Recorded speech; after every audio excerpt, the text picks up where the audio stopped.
It's been the strategy for MVP Black since the beginning. BOE first map, okay, cool. Go to Sky Temple, go to Cursed, go home.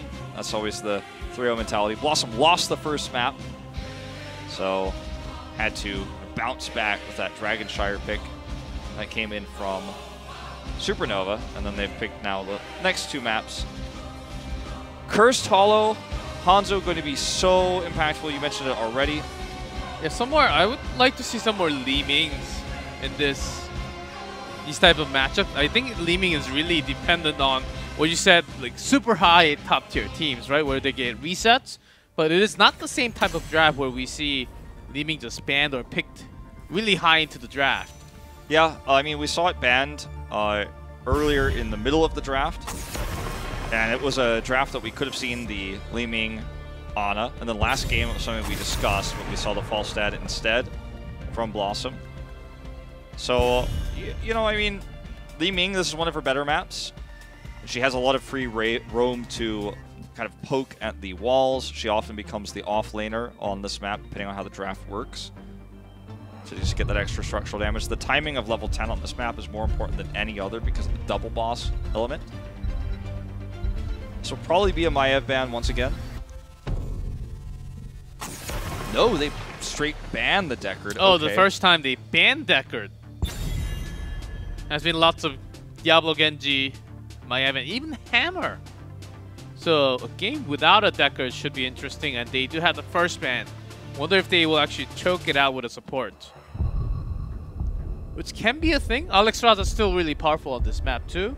Yeah, Alex Raza is really good on this map. Always good on maps that are objective. Announce, focus a fight on the objective maps like this. Okay, well with the Anubrok ban, pretty much everything is open. This is one of those cases where, yeah, you definitely take the Hanzo. So you have the ability to control boss fights, delay tribute channels, control cap timings. You've got it all with the Hanzo, plus long-range CC. BlossoM, I think, now probably just defaults back to something safe. Maybe even just a Muradin here. ETC. Super early pickup, though. Yeah. I know Diablo Anub is banned, so we're going down the path where we have less. There's Garrosh open, and Muradin still, they would choose ETC over. Yeah, you know, ETC works really well with Uther. And with Reynor, I think Supernova is about to ban Irel or take her away. I think Supernova's probably going to take Whitemane here. Yeah, Whitemane with the Dahaka, so they get big comfort pick for Jurisaku in the top lane on a big map. And then they have Whitemane, so hero pool smaller for Meride. Uther works well with ETC because Divine Shield Mosh, obviously, the holy cow. But I don't think that it's ban-worthy here.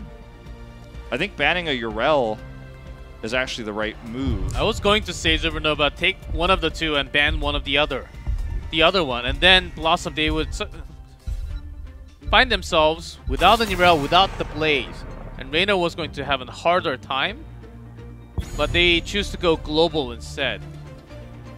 Well, with the Maiev ban, they're going global. It's going to be a little bit of a safer early game for Supernova without having to deal with ETC plus the Maiev. Meride goes old school Karazim. And I think that it's Blaze or Yrel that you're thinking about here. And in fact, we'll see BlossoM's first Sonya since the new meta changes with Miracle playing the triple tank. And we go back to the old matchup, Dehaka Sonya. Sonya dominates the lane. Crushes it.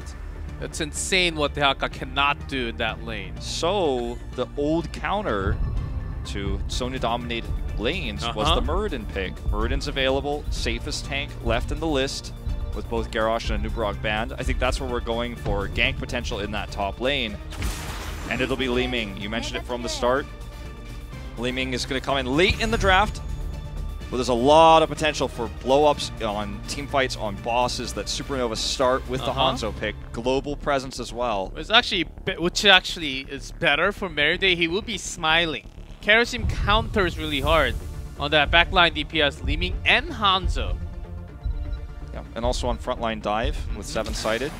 But no one could have expected this. Hatred of 10,000 years. I have to beat Arthas. So Gondar is the flex Sonya, and Wiz will be the solo laner. So it's kind of crazy. Now, what may happen as well at the beginning of the game is that lane swap where you have Illidan Sonya against a Dahaka. Supernova will have to, I think, show some intelligent decision making at level 1 to decide where they want to send their lanes. Because if you leave Sonya Illidan in the lane, for example, if you just send Dahaka top and think, oh, well, maybe Illidan's going to roam, then you're going to have a bad time. You're going to lose your wall so fast, and BlossoM's going to get all their soaks. So you really have to make an intelligent choice right out of the gate.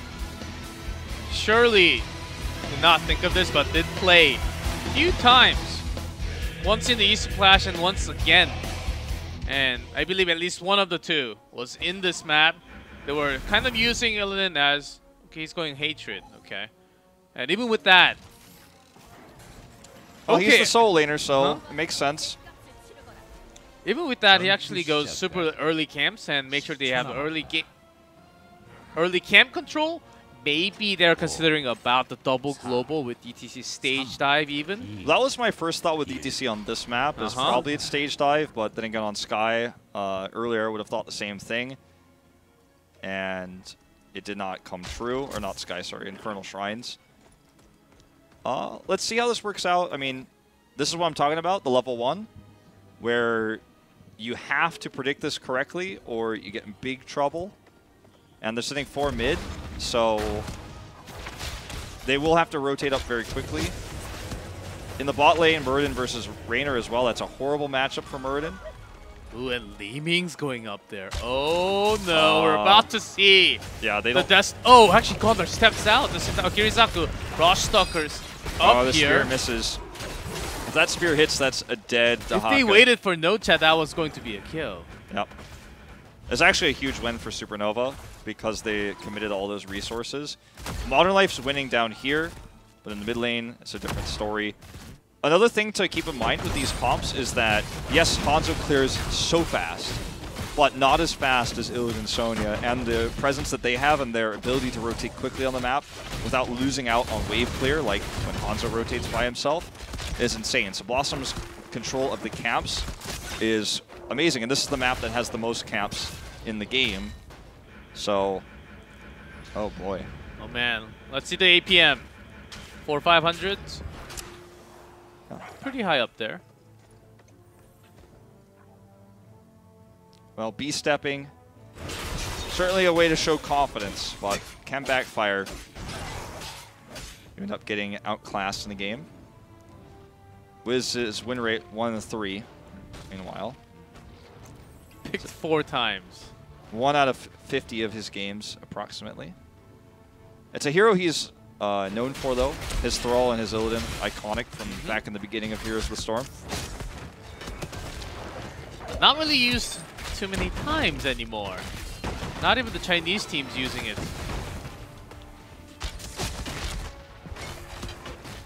We can kind of see the reason why. Yeah, well. Not yet, but I believe you're about to see. Okay, Kirisaku this time is speared. Still has Burrow and does use his Essence. He'll be fine.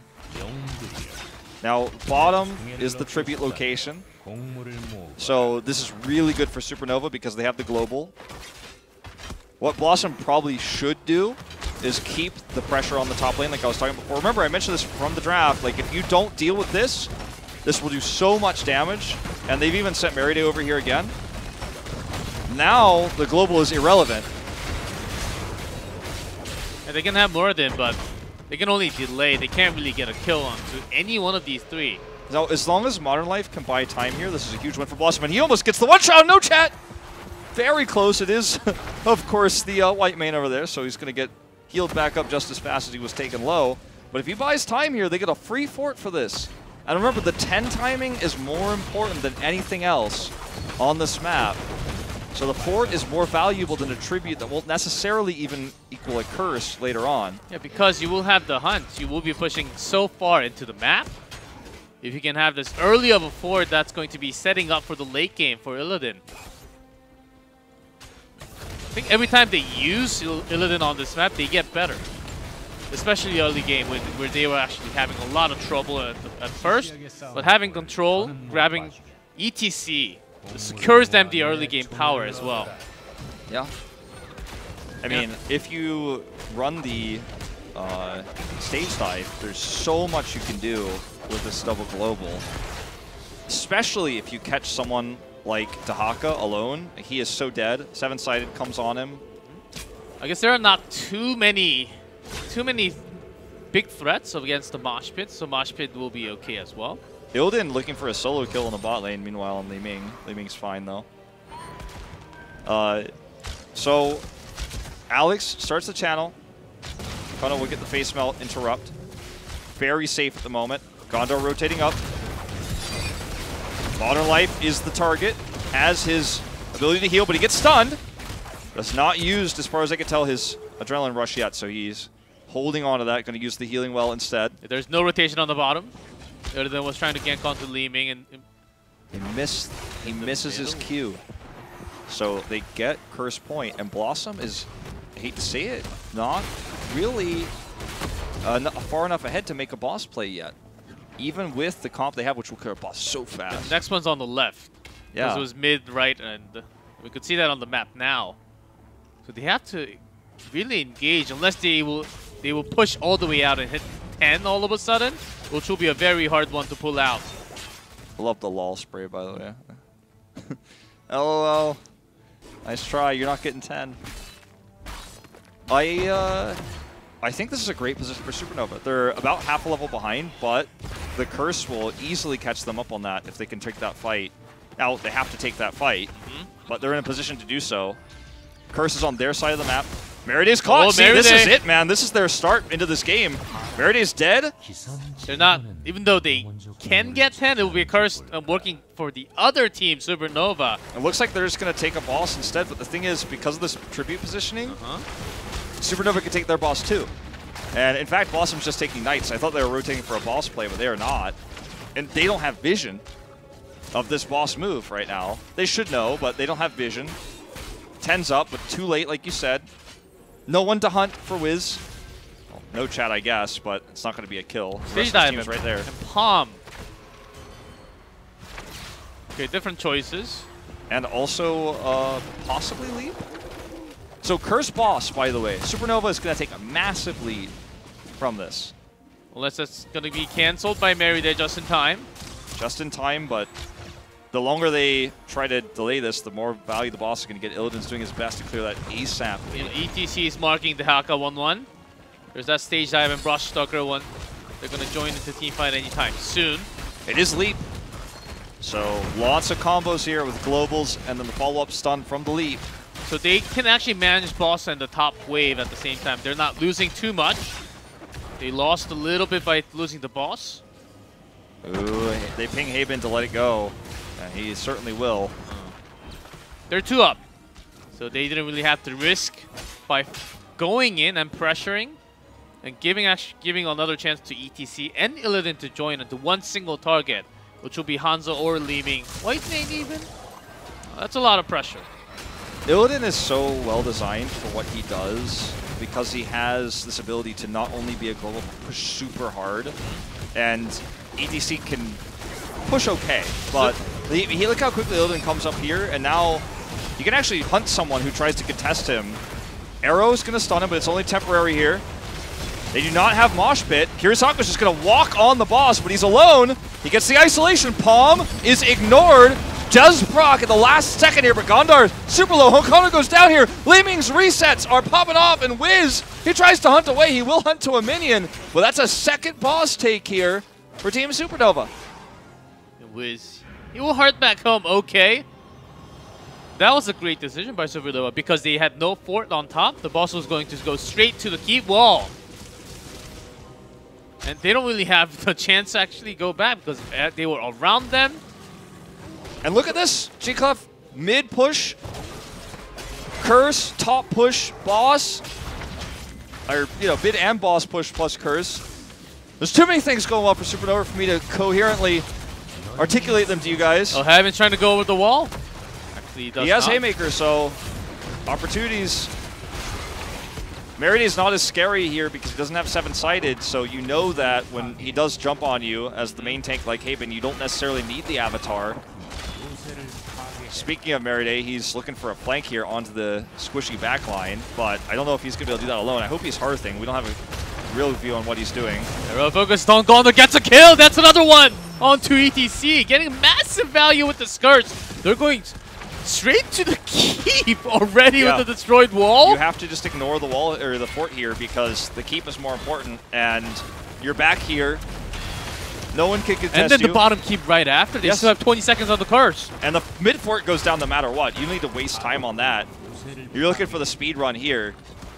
Now, they should be able to save this keep with the respawn. Suddenly, they're almost 15. Yeah, and they need to. BlossoM needs to take a really good fight. Meriday. Where's Meriday?